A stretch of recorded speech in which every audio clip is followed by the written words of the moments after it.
Assalamualaikum warahmatullahi wabarakatuh. Selamat siang. Yang terhormat Bapak Fatwa Atma Khairi MSc selaku dosen mata kuliah Manajemen Bank Syariah. Kami dari kelompok 2 akan mempresentasikan bab mengenai sejarah konsep Bank Syariah. Sebelumnya, perkenalkan saya Dewi Syahira NIM akhir 060 sebagai moderator sekaligus pemateri beserta teman-teman saya Irasri Agniana NIM akhir 090, Casa Puputri Mei Anjarwati NIM akhir 145, dan Nana Pangestu NIM akhir 167. Oke, slide video selanjutnya. Baik teman-teman, untuk materi kita yang pertama yaitu terkait asal mula praktik perbankan di peradaban awal.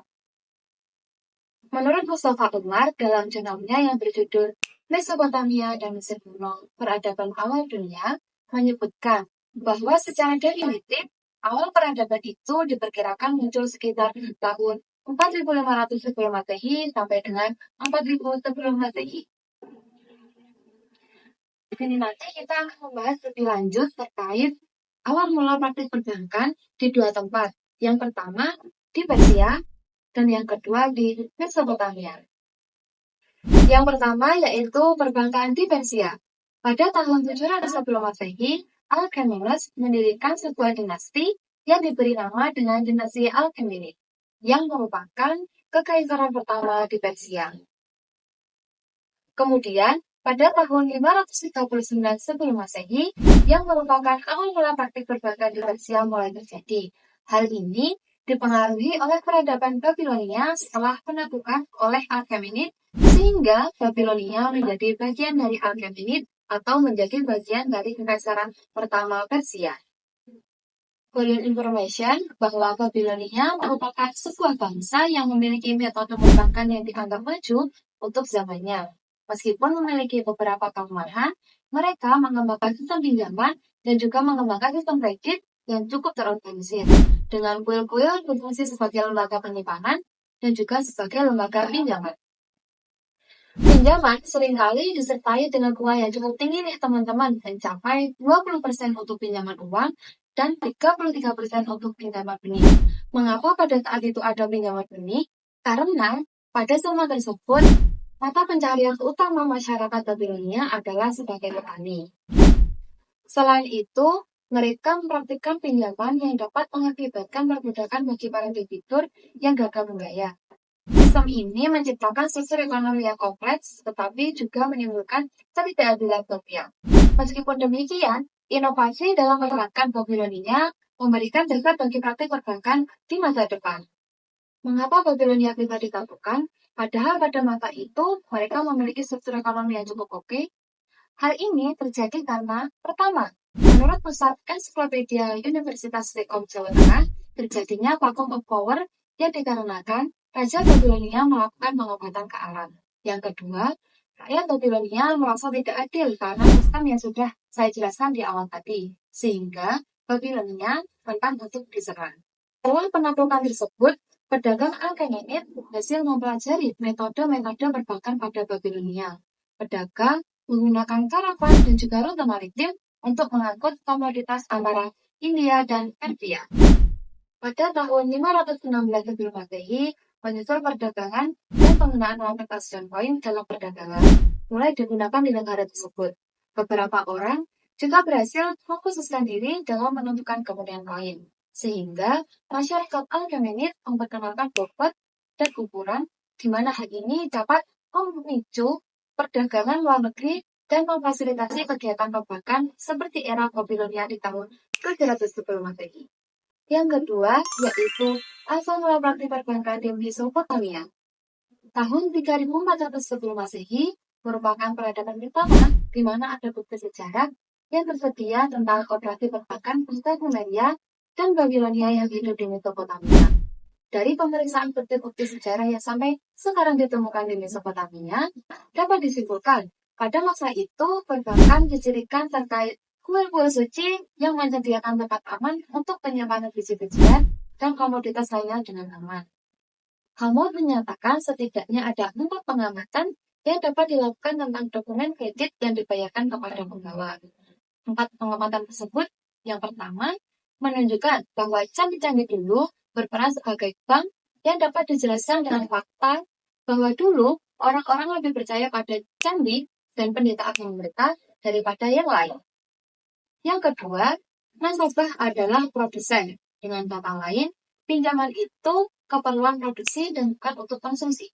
Yang ketiga, dokumen kredit yang setara dengan suatu dokumen atau wethhold yang dapat diberikan oleh peminjam sebagai bukti kredit. Dan yang terakhir, tidak ada kepentingan yang terlibat dalam operasi karena pelanggan diharuskan membayar hanya setara dengan perak yang dia pinjam dalam ujian dengan harga saat panen. Raja-raja dan masyarakat juga termasuk di antara bagi kapitalis skala besar pada waktu itu. Investasi berupa pinjaman uang ataupun benih memiliki tingkat bunga yang sama dengan bangsa Babilonia sebesar 20% pinjaman uang dan 33% untuk pinjaman benih. Jika mereka gagal membayar pinjaman, keluarganya akan dijadikan budak. Juga terdapat sistem kerjasama dengan cara kemitraan yang sangat mirip dengan mutu rubah yang dilakukan oleh bangsa Babilonia. Operasi bank telah menjadi besar oleh Will dan pemilik tanah, sehingga Raja Babilonia, Hammurabi, berpikir perlu untuk menetapkan aturan standar yang dapat menangani hampir semua kasus yang timbul dari kegiatan operasi bank, seperti pinjaman bunga, perjanjian bisnis, dan juga jaminan. Namun, setelah penaklukan Persia sekitar tahun 539 sebelum Masehi, Mesopotamia kehilangan kemerdekaannya. Babilonia bukan lagi ibu kota besar, sehingga tingkat suku bunga mencapai 40% dan menjadi suku bunga yang berlaku. Baik, untuk materi yang kedua, saya akan menjelaskan tentang konsep praktik perbankan pada masa Rasulullah dan masa Khulafaur Rasyidin. Yang pertama, yaitu pada masa Rasulullah. Juga terdapat pada lembaga keuangan dan juga lembaga yang mengurusi kepentingan masyarakat, yaitu Baitul Mal. Baitul Mal merupakan lembaga keuangan pertama yang ada pada zaman Rasulullah. Lembaga ini pertama kali hanya berfungsi untuk menyimpan harta kekayaan dari zakat, infak, sedekah, dan pajak, dan juga harta rampasan perang. Baitul Mal merupakan acuan dari perbankan syariah yang berfungsi sebagai tempat simpanan harta dan penyaluran harta. Selain itu, penggunaan cek sudah digunakan sejak perdagangan antara negeri Syam dengan Yaman. Khalifah Umar bin Khattab menggunakan cek untuk membayar tunjangan kepada mereka yang berhak. Juga pemberian modal kerja berbasis bagi hasil seperti mudharabah, musyarakah, dan musyakat yang telah dikenal sejak awal di antara kaum muhajirin dan kaum ansor. Maka dapat secara jelas bahwa pelaksanaan fungsi perbankan telah ada dan berkembang di masa Rasulullah, meskipun tidak melaksanakan secara fungsi perbankan. Pada masa Rasulullah terdapat 3 pos dalam sistem pemerintahan. Yang pertama yaitu sumber pendapatan dari kaum muslimin. Yang kedua yaitu sumber pendapatan dari non-muslim. Dan yang ketiga yaitu dari hal-hal lain yang disahkan secara syariah.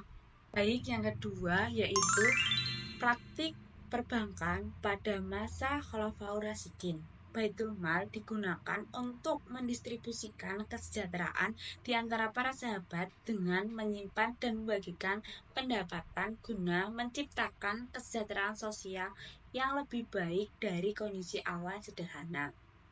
Pada masa parade tersebut, Baitul Mal belum memiliki tempat khusus untuk menyimpan harta dikarenakan belum terlalu banyak yang diperoleh. Di era Bani Abbasiyah, praktik perbankan syariah mulai berkembang dengan seseorang yang melakukan fungsi menerima deposit, menyalurkan, dan mentransfer. Hal ini mencerminkan kemajuan dalam praktik perbankan syariah dengan dikenal luasnya seperti cek sebagai alat pembayaran di masyarakat. Sesuai dengan perintah Allah, hutang harus dituliskan untuk masa depan. Dalam abad ke-8, istilah jabat digunakan untuk ahli keuangan dan masalah koin. Pada tahap awal sejarah Islam, sistem keuangan dibangun tanpa memobilisasi sumber daya untuk membiayai kegiatan produktif dan kebutuhan konsumen. Sistem ini didasarkan pada model mudharabah dan musyarakah.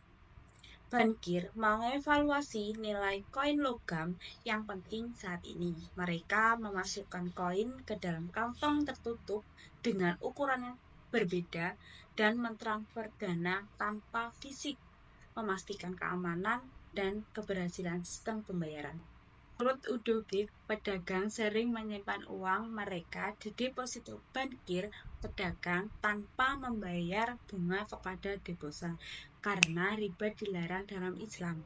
Setelah abad ke-13, peran jabat sebagai bankir pengadilan berkurang akibat faktor internal dan eksternal, seperti yang pertama yaitu penyimpangan dari syariah Islam di bidang politik, yang kedua yaitu pemborosan pengadilan, yang ketiga kurangnya organisasi dan birokrasi, yang keempat kerusakan politik dengan hilangnya kewenangan pemerintahan dan munculnya dinasti kecil, yang kelima munculnya sekte Muslim yang berbeda, yang keenam peperangan dengan tentara salib, dan yang terakhir yaitu perang Turco-Persia menahan pemulihan ekonomi Irak selama hampir 3 abad. Karena keadaan di atas dan keadaan historis lainnya, dunia Islam kehilangan aktivitas teknologi dan ekonominya. Oleh karenanya, jumlah lembaga Islam termasuk sistem perantara keuangan Islam menjadi tergeser oleh lembaga-lembaga baru. Materi yang ketiga yaitu praktik perbankan di Eropa. Teman-teman tahu gak sih bagaimana praktik perbankan di Eropa? Praktik perbankan di Eropa dimulai dengan jatuhnya kekhalifahan Islam dari sekitar abad ke-12 Masehi. Negara-negara Islam mulai mengintegrasikan sistem perbankan yang dipengaruhi oleh praktik Barat ke dalam struktur keuangan mereka. Ini terjadi pada abad ke-19 Masehi. Ini termasuk pembukaan cabang bank asing dan pendirian bank lokal yang mengikuti model perbankan Barat. Menurut Jacob Burchard, sejarah adalah salah satu bidang studi yang tidak dimulai pada awalnya. Sebagian besar para ekonom berpendapat perbankan lahir dari Italia. Dikarenakan yang pertama, karena kata Teus Bank berasal dari kata Italia banco yang berarti meja atau bangku, yang digunakan penukar uang Italia untuk menampilkan uang dan catatan mereka serta melakukan transaksinya. Yang kedua, karena mereka menganggap bahwa bank pertama yang sesuai dengan namanya adalah yang didirikan di Venesia, Florence, Genoa, dan Lucca di Italia. Jadi, perbankan sering dianggap sebagai perangkat modern yang berasal dari masa kini. Bukti sejarah tentang asal mula dan perkembangan perbankan dan keuangan menunjukkan bahwa operasional perbankan telah dikenal banyak peradaban. Italia yang dianggap oleh sebagian besar ekonom sebagai tempat lahirnya perbankan, operasi perbankan telah dipraktekkan di peradaban awal seperti Islam, Romawi, Yunani, Mesir, dan bahkan Babilonia dan Sumeria. Faktanya, terdapat bukti sejarah yang berasal dari abad 34 sebelum Masehi dan yang menunjukkan bahwa sistem perbankan yang sangat maju dilakukan oleh kuil-kuil religius yang dulu menyimpan simpanan mereka, memberikan pinjaman kepada mereka yang membutuhkan keuangan, dengan demikian bertindak sebagai bank. Sejak abad ke-7 Masehi dan seterusnya, Muslim berhasil mengembangkan perdagangan jarak jauh dan perdagangan internasional. Dengan perkembangan perdagangan, muncullah perkembangan operasional perbankan.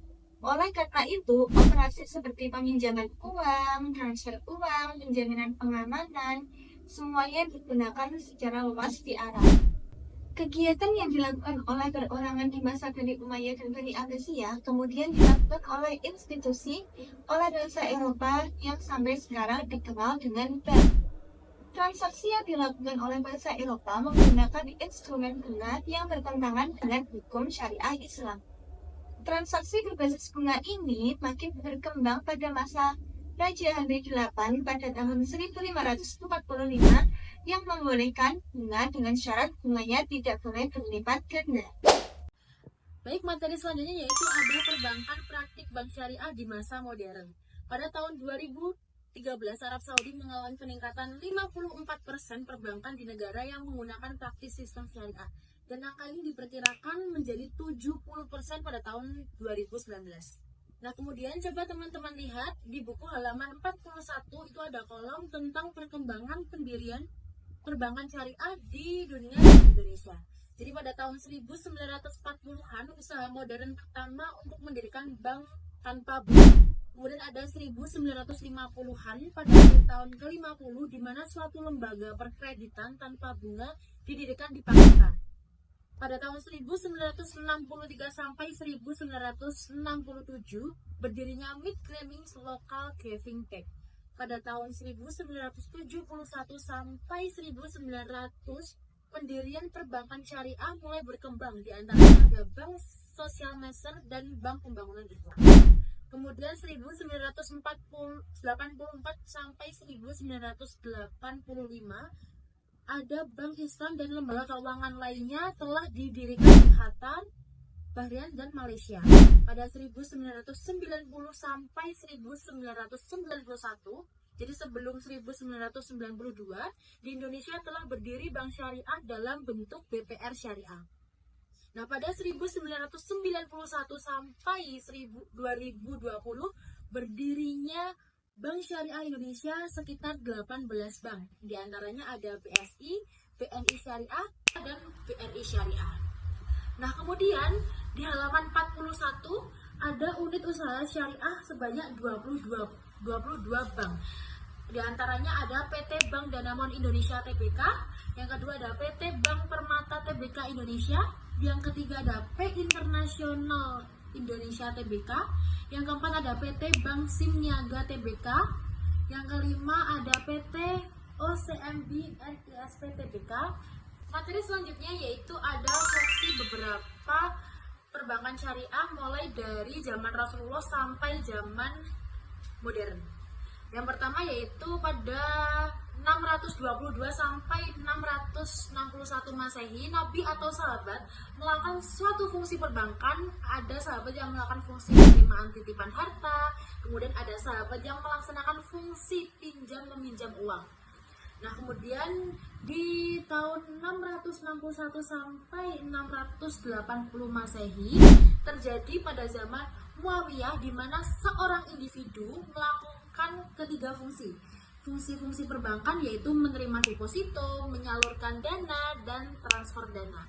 Kemudian setelah abad ke-13, Safran atau Jahabil kehilangan kendali secara signifikan sebagai bankir pengadilan karena fungsinya dikurangi menjadi saraf atau syarfah atau penukar uang sebagai akibat dari penurunan kekaisaran Islam.